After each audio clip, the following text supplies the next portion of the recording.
नमस्कार दोस्तों, मैं दीपक शर्मा अंग्रेश आपका स्वागत करता हूं द लीगल चैम्बर में। अब दोस्तों, आज की वीडियो में मैं आपको साल 2026 के लिए एक काफी बड़ा तोहफा लेकर आया हूं। ये माने कि आज की वीडियो में मैं जो जानकारी आपको देने वाला हूं, यह जानकारी आपको कहीं भी नहीं मिलती और इस जानकारी के मिलने के बाद जो बहुत से लोगों की समस्या होती है वो यहां पर खत्म हो जाएगी। देखिए, कई बार देखने को मिलता है कि यहां पर कोई व्यक्ति अगर कोर्ट में केस करना चाहता है तो केस करने के लिए जो समय सीमा होती है वो निकल जाती है।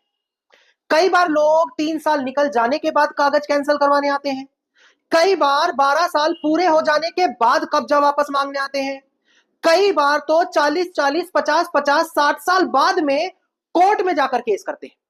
और सबसे बड़ी जो समस्या है उनके सामने आती है वो होती है समय सीमा, कि यहां पर तो समय सीमा निकल गई और इतने समय के बाद कोर्ट आपकी सुनवाई क्यों करेगा। पर आज की वीडियो में मैं आपको बता दूं कि मैं आप लोगों के लिए ऑनरेबल सुप्रीम कोर्ट का एक काफी बड़ा फैसला लेकर आया हूं।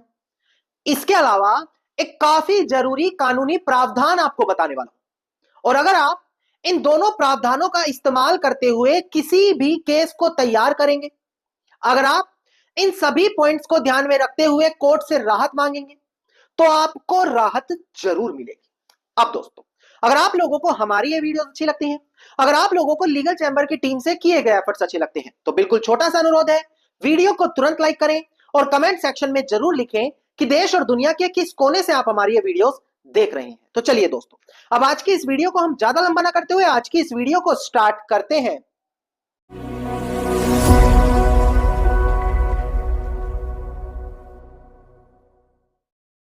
अब दोस्तों, सबसे पहले वीडियो की शुरुआत में मैं आपको बता दूं कि आज की वीडियो में हम एक काफी जरूरी चीज बात करने वाले हैं। देखिए, कई बार देखने को मिलता है कि एक व्यक्ति के साथ कोई धोखाधड़ी हुई है, एक व्यक्ति से कुछ जरूरी चीजें छिपाई गई हैं, एक व्यक्ति के साथ कागजों में कोई मिस्टेक हो गई और ऐसी कंडीशन में सालों साल तक उसको पता नहीं लग पाया कि आखिरकार वहां पर कंडीशन क्या हो रही है। उदाहरण के तौर पर, एक व्यक्ति की गांव में कोई जमीन थी, उसको पता ही नहीं था। एक जमीन किसी व्यक्ति की थी, उस पर सालों साल कोई कब्जा करके बैठा है, उसको पता ही नहीं है।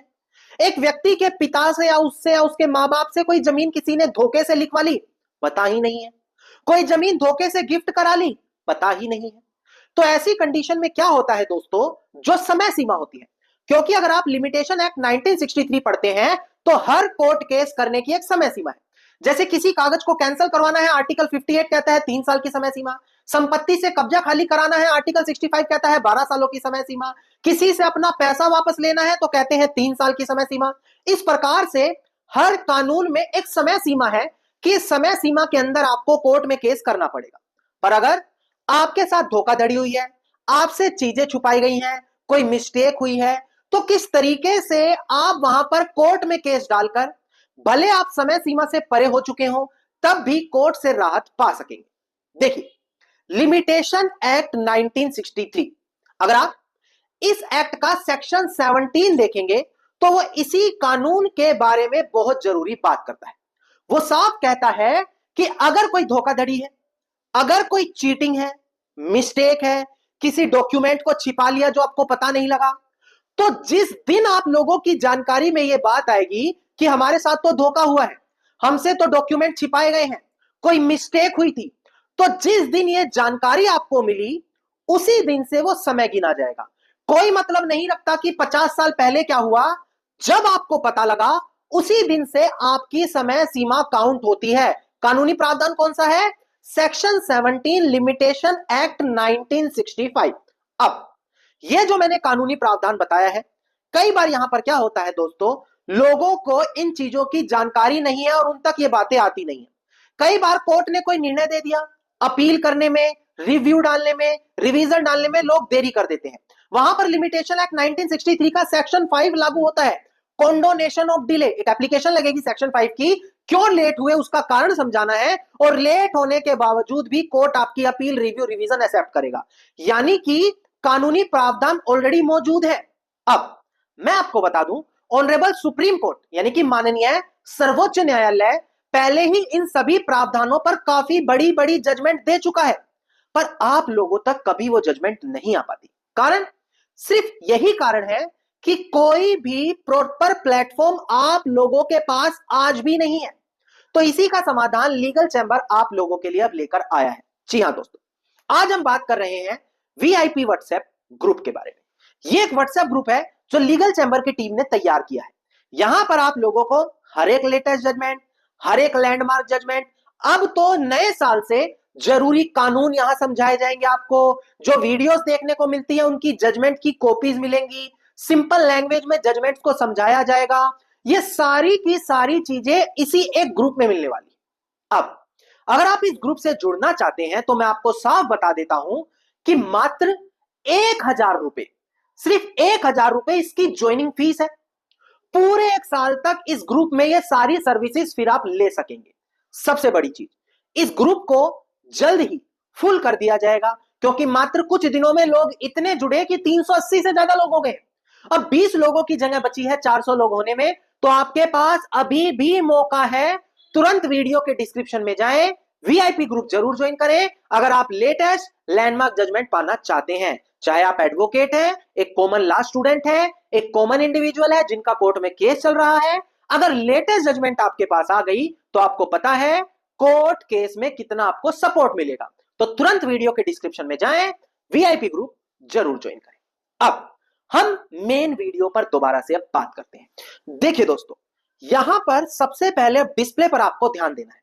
ऑनरेबल सुप्रीम कोर्ट की एक लैंडमार्क जजमेंट है जो मैं डिस्प्ले पर दिखाना चाहूंगा।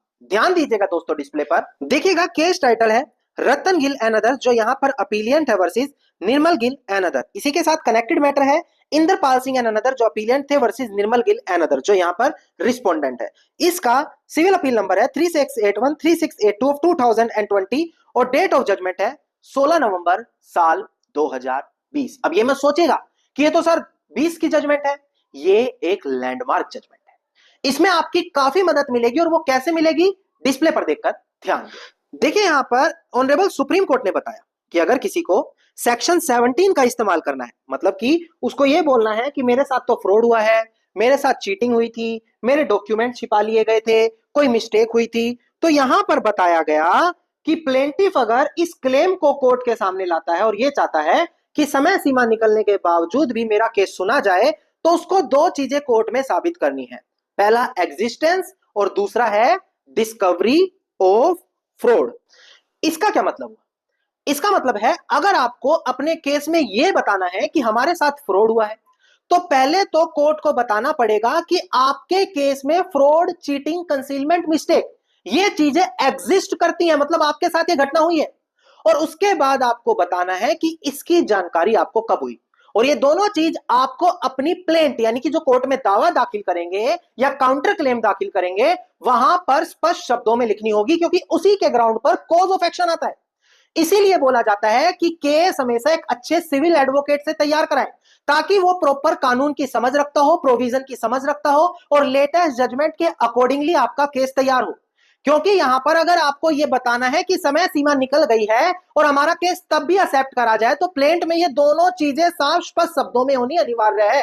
ऑनरेबल सुप्रीम कोर्ट ने साफ शब्दों में इस चीज को यहां पर क्लियर कर दिया। और इस तरीके से अगर आप क्लेम करते हैं तो भले समय सीमा आपकी निकल गई, तब भी आप कोर्ट से राहत पा सकेंगे। और यह चीज यहां पर साफ शब्दों में बताई गई है दोस्तों। धन्यवाद दोस्तों। उम्मीद करता हूं वीडियो में मिली जानकारी आप लोगों के लिए काफी ज्यादा लाभदायक साबित होगी। वीडियो में मिली जानकारी अगर आपको अच्छी लगी तो वीडियो को लाइक, शेयर और कमेंट जरूर कीजिए। वीडियो से जुड़ा अगर आपका कोई क्वेश्चन है तो मुझे कमेंट सेक्शन में लिख सकते हैं। अगर आप इसी जजमेंट को पाना चाहते हैं, इससे रिलेटेड अदर जजमेंट पाना चाहते हैं, तो वीडियो के डिस्क्रिप्शन में वीआईपी ग्रुप का नंबर है, ग्रुप को जाकर जरूर ज्वाइन करें। और हर लेटेस्ट जानकारी को पाने के लिए चैनल को सब्सक्राइब करते हुए नोटिफिकेशन बेल आइकन आप जरूर दबा दें।